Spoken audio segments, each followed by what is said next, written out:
இந்த படிப்பை எடுத்து படித்தாதான் நம்ம எதிர்காலம் நல்லா இருக்கும்னு எல்லாருமே சொல்கிறாங்க. அதனால நானும் அதே படிக்க போகிறேன். இந்த துறையில் வேலை பார்த்தா தான் நமக்கு முன்னேற்றம் ஏற்படும்னு எல்லாருமே சொல்கிறாங்க. அதனால நானும் அங்கேயே வேலைக்கு போகிறேன்.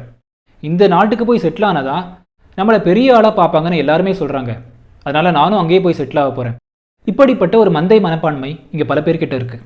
ஆனால் இப்படி குருட்டுத்தனமாக யாரையும் பின்பற்றாமல் சுயசிந்தனையை பயன்படுத்தி தன்னம்பிக்கையோடு ஒரிஜினலாக தங்களுக்கு பொருத்தமான பாதைகளை தாங்களே உருவாக்கி அதன் வழியாக தனியாக கம்பீரமாக நடப்பவர்கள் தான் இதுவரைக்கும் இந்த சமுதாயத்தில் மிகப்பெரிய புரட்சிகளையும் மாற்றங்களையும் ஏற்படுத்தியிருக்காங்க.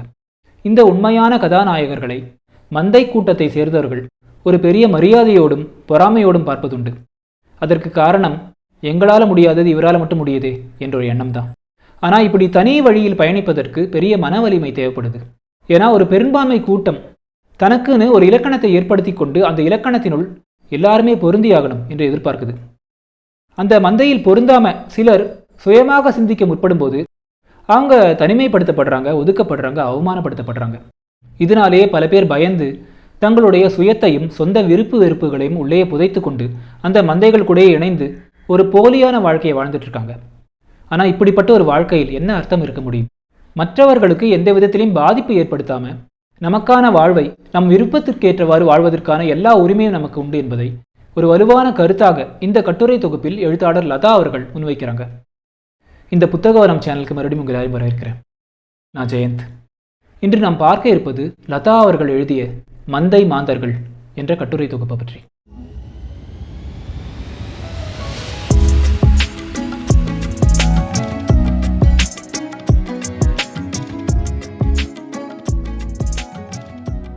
மனித இனம் இதுவரை கேட்டிருக்கிற அர்த்தமற்ற கோமாளித்தனமான அறிவற்ற கேள்விகளில் முதன்மையானது 4 பேர் என்ன சொல்லுவாங்க என்பதுதான். இந்த 4 பேர் யாரு? அவர்களுக்கு நம்முடைய தனி வாழ்க்கையில் என்ன வேலை? உண்மையில் இவங்க யாருன்னு பார்த்தோம்னா, தங்களுக்குன்னு எந்த விதமான சுய சிந்தனைகளும் இல்லாமல் அவர்களுடைய வாழ்வின் முடிவுகளை மற்றவர்களுடைய கையில் தாரை வார்த்து கொடுத்துவிட்டு பிற்பாடு அவங்களுக்குள்ளேயே ஒரு செல்ஃப் பிட்டியில் புழுங்கி பிணங்களாக வாழ்ந்துட்டு இருக்கிறவங்க தான். இப்படி இருக்கும்போது இன்னொருவர் அவருடைய வாழ்க்கையை தன் விருப்பப்படி வாழ முற்பட்டார்னா அது இவங்களுக்கு ஒரு பெரிய பொறாமையை ஏற்படுத்துது. இந்த பொறாமையினாலும் காலம் காலமாக இவர்களின் முன்னோர்கள் இவர்களுக்கு செய்து வந்த மூளை சலவையினாலும் இந்த 4 பேர் சுயமாக சிந்திப்பவர்களின் மீது கலாச்சார சீரழிவு ஏற்படுத்துவதாக பழி சுமத்தி அவர்களுக்கு விருப்பமான வாழ்க்கையை வாழ விடாமல் தொடர்ந்து அழுத்தம் கொடுத்துட்டே இருக்காங்க. இதனாலே இவங்களும் பயந்து போய் அந்த மந்தைகள் கூட கலந்து கரைந்து காணாமல் போயிடுறாங்க. இந்த புத்தகத்தில் இடம்பெற்றுள்ள வெறுக்கப்படும் அன்பு என்ற 13வது அத்தியாயம் என ரொம்பவே கவர்ந்தது. இங்கே எத்தனை குடும்பங்களில் குழந்தைகளின் முன்னிலையில் பெற்றோர் ஒருவருடைய மடியில் ஒருவர் படுத்துக்கொண்டு பேசுவதோ உறங்குவதோ நடக்குது.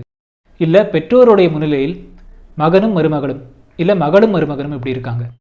குடும்பங்கள்லேயே ஒருவரை ஒருவர் கட்டி அணைத்து கொள்வதும் முத்தமிடுவதும் கூட இருட்டில் தான் நடக்கணும் என்ற ஒரு அற்பத்தனமான இலக்கணத்தை இந்த சமூகம் வகுத்து வச்சிருக்கு. ஏன்னா முத்தமிடுவதும் அணைத்துக் கொள்வதும் காமத்தின் வெளிப்பாடு மட்டுமே என்ற ஒரு குறுகலான மனப்பான்மை இங்கே நிலவிட்டு இருக்கு.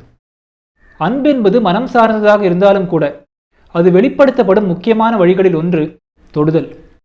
ஒரு குடும்பத்தில் இந்த தொடுதலின் வழியாக அன்பு யதார்த்தமாக பரிமாறிக்கப்படும் போது அதை பார்த்து வளரும் குழந்தைகளும் ஒரு நல்ல மனப்பக்குவம் அடைந்து தங்களுக்குள்ளேயே அந்த அன்பை செயற்கையாக அடக்கி வைக்காம தொடுதலின் வழியாக அதை வெளிப்படுத்துவதுதான் இயற்கை என்ற ஒரு புரிதலை அடைகிறாங்க.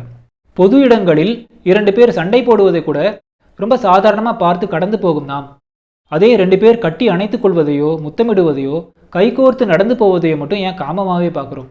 நம்ம எல்லாருக்கும் அன்பு மேலே அப்படி என்ன ஒரு பெரிய வெறுப்பு என்ற ஒரு கேள்வியை இங்கே லதா அவர்கள் எழுப்புறாங்க. ரொம்ப நியாயமான கேள்வியாக எனக்கு பட்டது.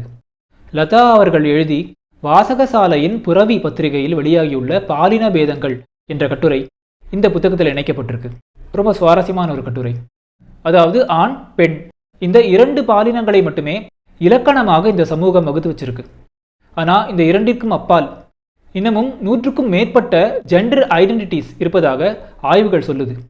ஒரே பாலினத்தை சேர்ந்த இருவருக்கிடையே காதல் ரீதியான ஈர்ப்பு ஏற்படும் போது அதில் எந்த விதத்திலும் சம்பந்தப்படாத நாம் இதற்கு முன்பு பார்த்த அந்த 4 பேருக்கு என்ன நஷ்டம் ஏற்பட போகுது? அவங்களுடைய வாழ்நாளில் 10 வருடங்கள் குறைய போகுதா? இல்லை அவங்களுடைய சொத்து மதிப்பில் பாதி அழிய போகுதா? எதுவுமே கிடையாது. ஆனால் இந்த 4 பேர் ஏற்கனவே வரையறுத்து வச்சிருக்கிற இலக்கணத்தினுள் பொருந்தாமல் இருப்பதாலேயே இந்த காதலர்கள் ஒதுக்கப்படுறாங்க, அவமானப்படுத்தப்படுறாங்க. ஒரு ஆண் எப்படி இருக்கணும் என்பதற்கும் ரொம்ப தமாஷான இலக்கணத்தை இந்த சமூகம் டிசைன் பண்ணி வச்சிருக்கு. அதாவது ஒரு ஆண் அழக்கூடாது, உடல் ரீதியாகவும் மன ரீதியாகவும் பலவீனமானவனா இருக்கக்கூடாது, வீரம் நிறைந்தவனா இருக்கணும், உத்தியோகம் புருஷ லட்சணம், பிள்ளை பெற இயலாதவன், ஆண்மை இல்லாதவன், இப்படிப்பட்ட வேடிக்கையான ரூல்ஸ். இதே மாதிரி ரூல்ஸ் பெண்களுக்கும் ஏற்படுத்தியிருக்காங்க. இந்த சமூகம் தியாகி பட்டம் அளிக்கிற பேரில் ஒரு விதமான மூளை செலவையை தொடர்ந்து பண்ணிட்டே வராங்க.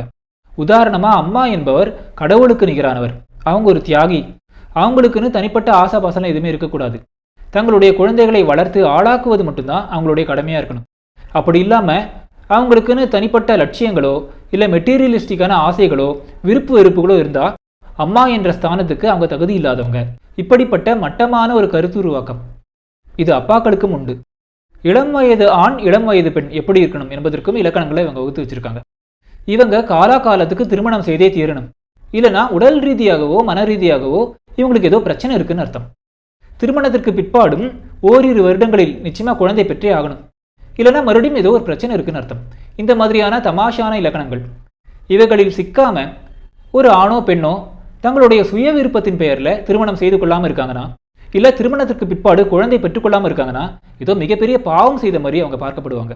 இப்படிப்பட்ட அழுத்தங்களிலிருந்து தப்பிப்பதற்காகவே பல பேர் தங்களுடைய உண்மையான குணாதிசயங்களை மறைத்து கொண்டு ஒரு முகமூடி அணிந்து இந்த சமூகம் ஏற்றுக்கொள்ளக்கூடிய ஒரு பிம்பத்தை கட்டமைத்து அந்த பிம்பத்தை தான் வெளி உலகத்திற்கு ப்ரொஜெக்ட் பண்ணிட்டு வராங்க என்று லதா அவர்கள் இங்கே குறிப்பிடுறாங்க. இந்த புத்தகத்தோடைய நெகட்டிவ்ஸை பற்றி சொல்லணும்னா, நிறைய இடங்களில் சில விஷயங்கள் ரெப்படேட்டிவாக திரும்ப திரும்ப வந்துகிட்டே இருக்க மாதிரி எனக்கு பட்டுது. ஒரே விஷயத்தை வெவ்வேறு சொற்களை பயன்படுத்தி வெவ்வேறு அத்தியாயங்களில் எழுதியிருப்பதாக எனக்கு தோணுச்சு. அது வாசிக்கும் போது சில நேரங்களில் ஒரு விதமான சலிப்பை நமக்கு ஏற்படுத்துது. இன்னொன்று, இந்த கட்டுரைகள் ஆசிரியருடைய பெர்சனலான அபிப்பிராயங்களாக மட்டுமே இருக்குது, அதனே கொஞ்சம் டீப்பாக இவங்க எடுத்துகிட்டு போயிருக்கலாம் என்று எனக்கு பட்டது.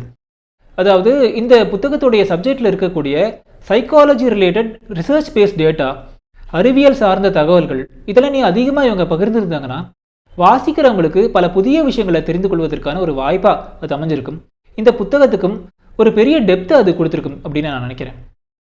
ஆனால் இந்த நெகட்டிவ்ஸை தள்ளி வச்சு பார்த்தோன்னா, லதா அவர்கள் இதில் முன்வைத்துள்ள கருத்துக்கள் இந்த காலத்துக்கும் சரி இனி வரப்போகிற காலங்களுக்கும் சரி மிக மிக முக்கியமானவை. அந்த கருத்துக்களை இவங்க கன்வே செய்திருக்க விதத்தில் ஒரு பியூரிட்டி, ஒரு பியூர்னஸை என்னால் உணர முடிந்தது. அந்த பியூர்னஸ்க்காக இந்த புத்தகத்தை நிச்சயமாக படிக்கலாம். இதை படிச்சுட்டு உங்களுடைய வாசிப்பு அனுபவத்தை இந்த சேனல் மூலமாக என் கூட பகிர்ந்துக்கணும் அப்படின்னு நான் கேட்டுக்கிறேன். இந்த காணொலி உங்களுக்கு பிடிச்சிருந்ததுன்னா லைக் பண்ணுங்கள், கமெண்ட் பண்ணுங்கள், ஷேர் பண்ணுங்கள். இந்த சேனலுக்கு இது வரைக்கும் நீங்கள் சப்ஸ்கிரைப் பண்ணாமல் இருந்தீங்கன்னா சப்ஸ்கிரைப் செய்து பக்கத்தில் இருக்க பெல் ஐக்கானை கிளிக் பண்ணுங்கள். மறுபடியும் அடுத்த வீடியோவில் இன்னொரு சிறந்த புத்தகத்தோடு நான் உங்களை சந்திக்கிறேன். நன்றி.